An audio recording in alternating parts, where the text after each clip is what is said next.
Alston. John Alston will bless us with music.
Thank you so much.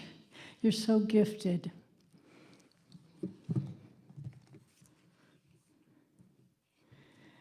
Judy Midget will introduce our speaker. Thank you.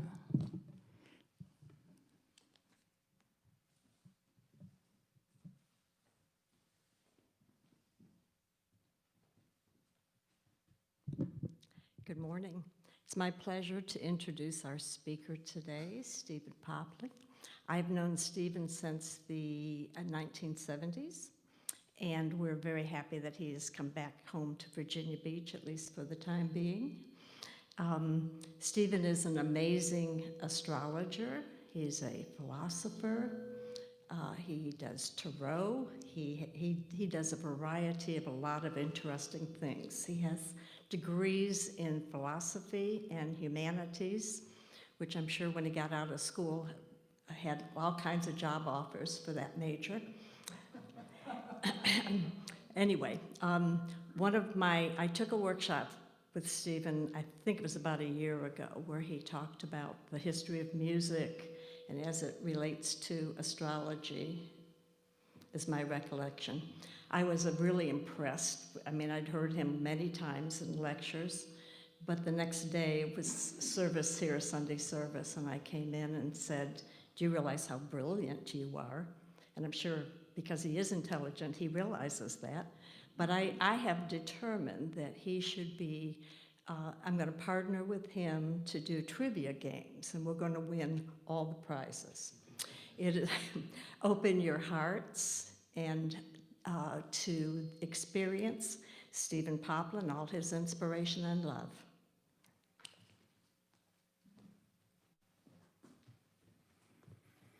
Thank you, Judy. That was too kind. Okay, yes. 2020, October. It is the fall. I could say it is autumn, but the fall sounds like a little better term for the year 2020. Not to scare you, but Halloween started several months ago. Thus, my celebratory shirt.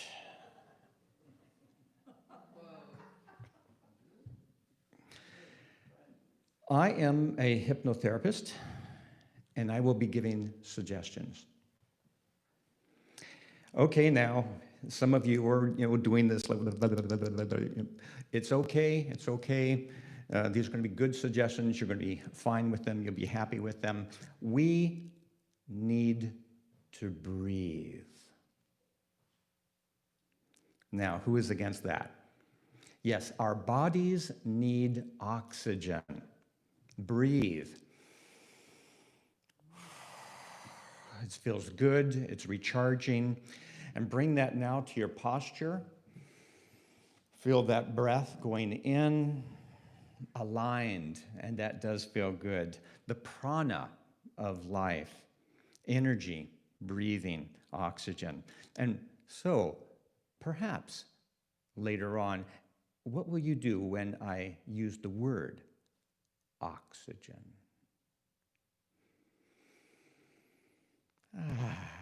That's good. Yeah, you'll thank me later. For about 15 years, I did these stage hypnosis shows. My intent was to entertain, but also to show what could happen in a relatively short time when people were given specific suggestions, and then they would conform or they would do all sorts of really fun sorts of things. But the idea was partly to entertain, but it was also to demonstrate how quickly we can have these impressions placed into our consciousness, and then people would follow suit. And if that could happen in a short time during a 1-hour show, then think about what goes on also in life as you go along your way, as you're watching television, as you're listening to advertisements and so forth. Well, anyway, I had what was called the Copycat Routine.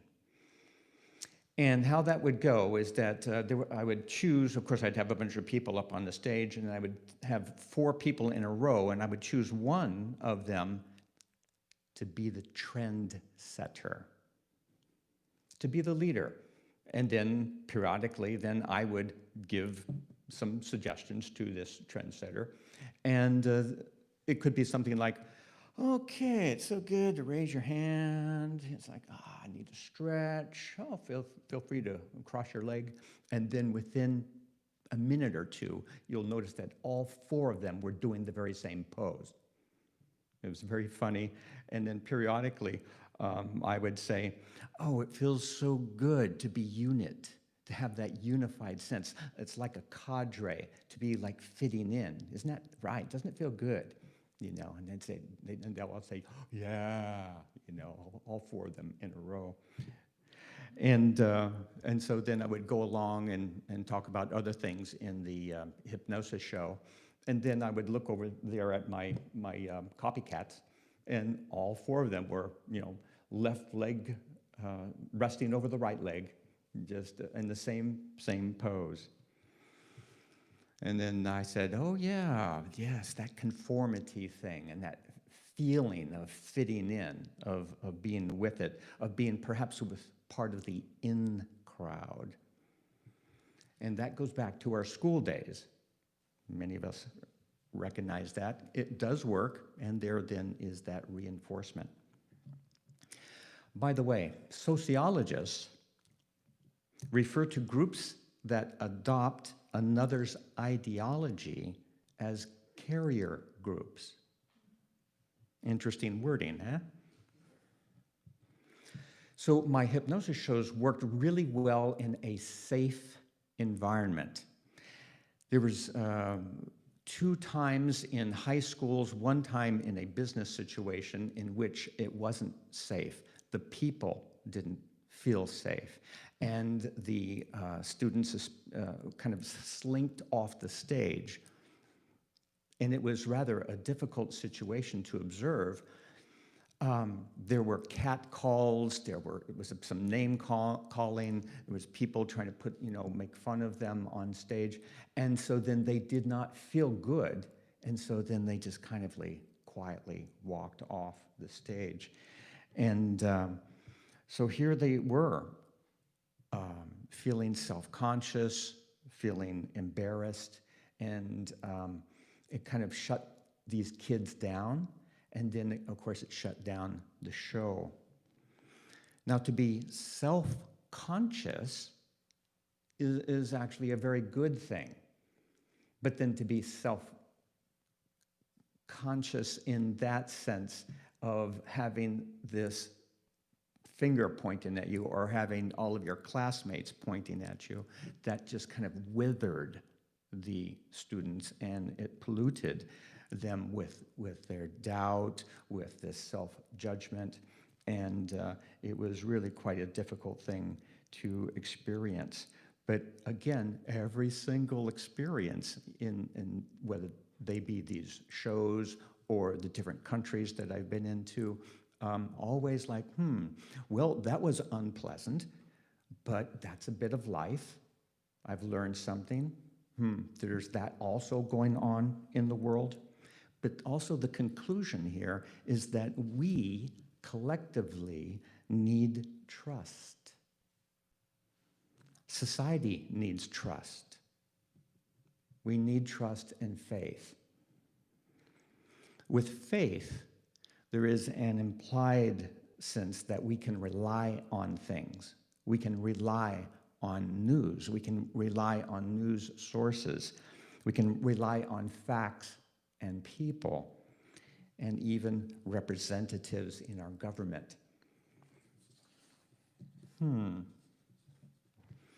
Yes, faith is certainly more than just faith in God or faith in ultimate justice. We need faith and trust. You probably all know the story of the Emperor's New Clothes.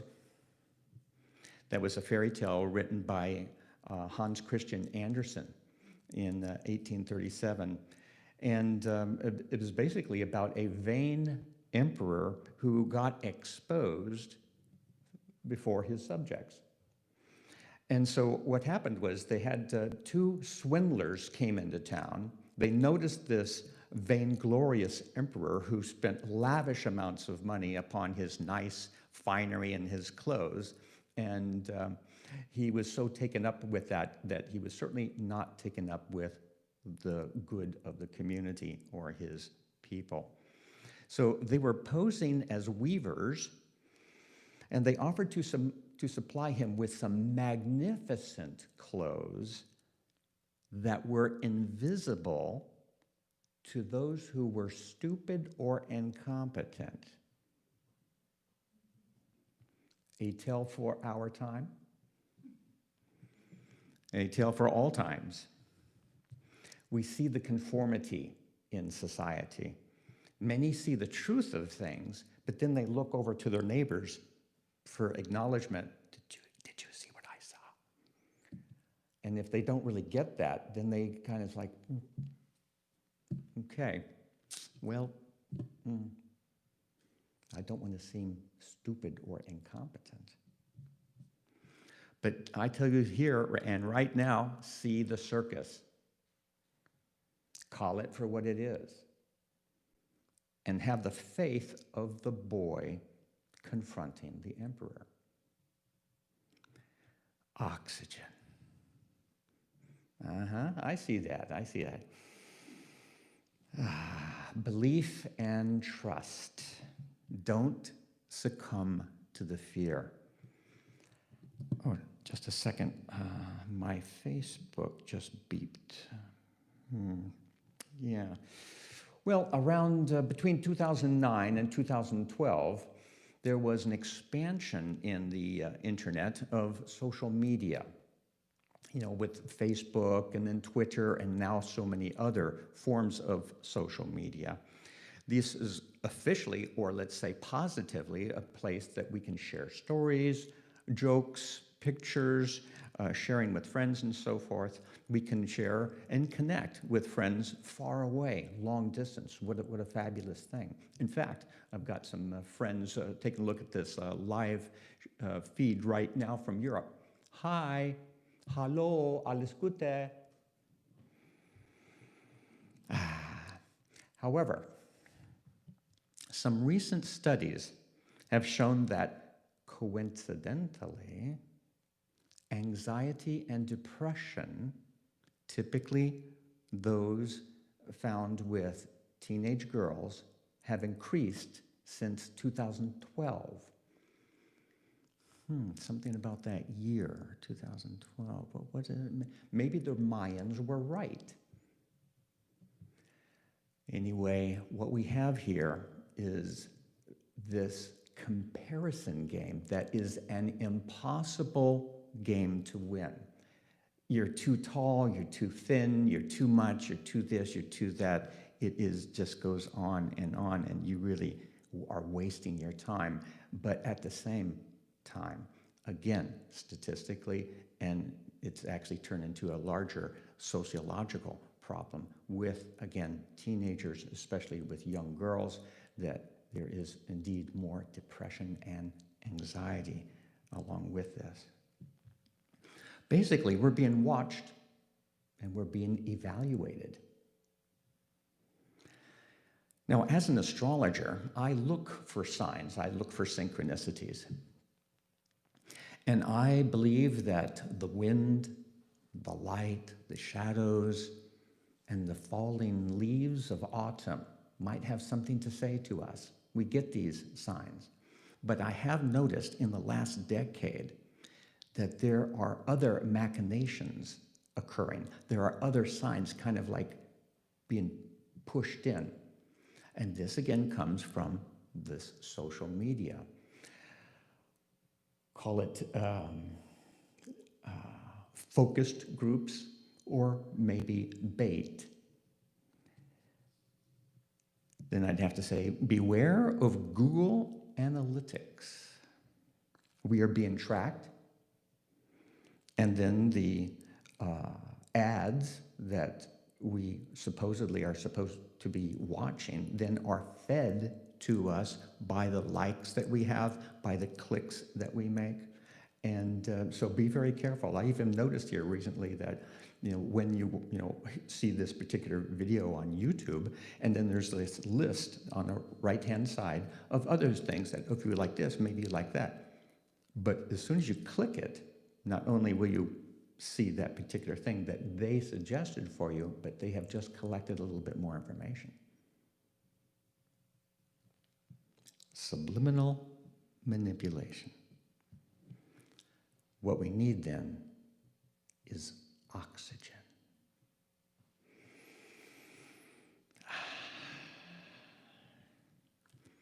Our constant and important jobs as the captains of our own fate, as leaders of our own minds and lives, is to filter out the alternative facts, the unsubstantiated conspiracy theories, and focus upon what is good and real to us, to our friends, that makes us feel good, that builds us up, that gives us that light.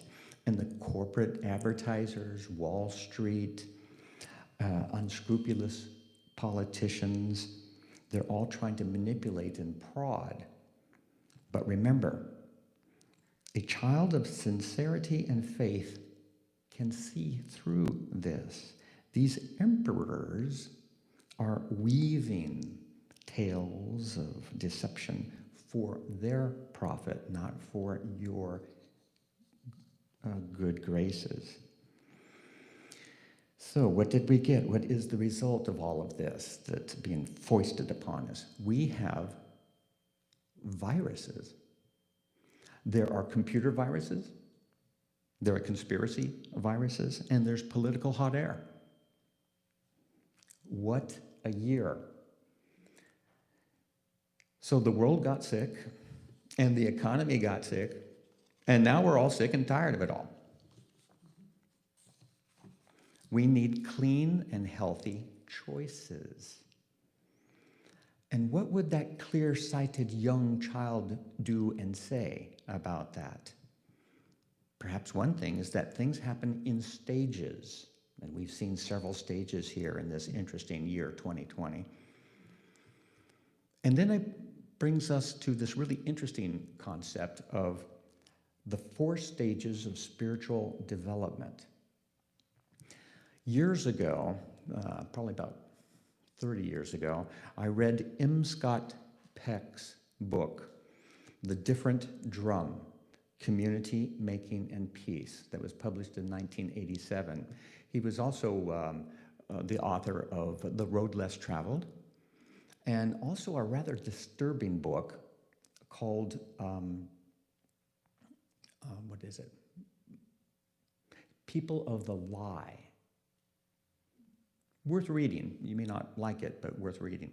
Anyway, M. Scott Peck, a psychiatrist and author and an astute observer of society, he talked about and came up with a theory of the 4 stages of spiritual development. And these are actual groups. And sometimes people perhaps through their lives, they will move from one group to the next, but typically we're talking about societal groups. So the first stage here is called the Chaotic Antisocial. Now, individuals in this group are pretty much typically egotistical. They may talk about some love and caring, but what they really are interested in is themselves. And so they're only focused upon their own wants and needs, and they can be manipulative and self-serving in acquiring that. They essentially don't have principles strong enough to overcome their own sense of personal desires, and thus they have no integrity. In an effort to move away from this particular group, Peck talks about the second group, which, by the way, is the largest group, and this is the formal institutional group. They become affiliated with some type of institution that provides security and stability. They are focused then upon rules, and they want those rules to provide them with this sense of stability and certainty. And they may then move within that what appears to be in dogmatic and legalistic ways. And then they would, let's say, fight back or react to those who would change their perceptions or wish to question their rules and security found in their particular institutions. Peck said that the majority of churchgoers are found in this particular stage. They are likely to perceive God as an external, transcendent being that can be loving and punitive, much like real parents. And Peck points out that stage 2 individuals can be found in every ideology. Individuals in the 3rd stage, according to Peck, is the skeptic individual.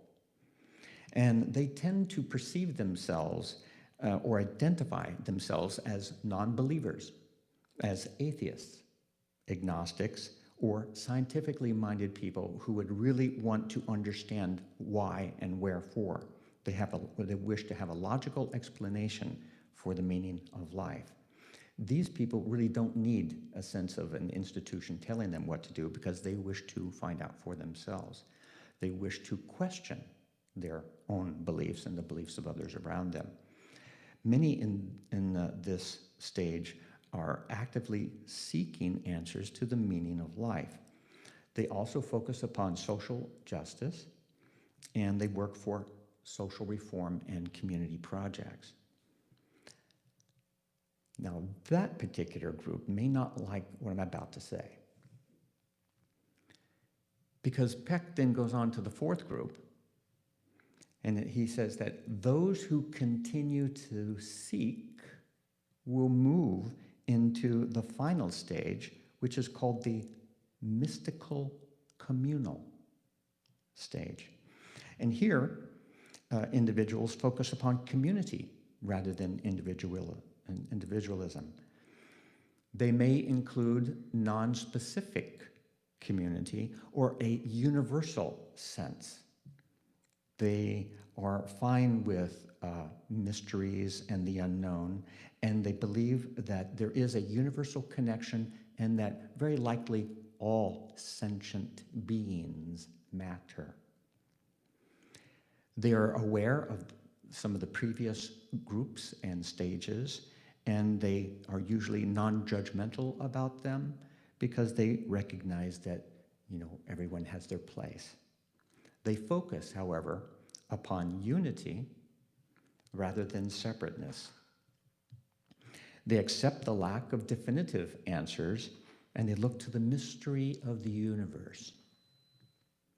And as part of the spiritual process, they're willing to live in the unknown and to explore the unknowable. Peck's stages of spiritual development thus move from a chaotic and egocentric stage into more of an organized, secure space of conformity, then into a questioning stage, and then focus finally upon a larger sense of community and unity within the beauty of the universe. Each group is more aware of the groups before it, but not so clear about what's coming next. I find that also interesting. So, where are you? Where are we? One can say, from a perspective of the 4th stage, we can say this: we are children of the universe. Breathe. Let's add a little bit more oxygen here right now. Remember your posture Tune in, and if you wish, you might wish to close your eyes for this next part. Take this in. You are a child of the universe, no less than the trees and the stars. You have a right to be here. And whether or not it is clear to you, no doubt the universe is unfolding as it should. Therefore, be at peace with God, whatever you conceive him to be, and whatever your labors and aspirations. In the noisy confusion of life, keep peace in your soul. With all its sham, drudgery, and broken dreams, it is still a beautiful world. Be cheerful. Strive to be happy.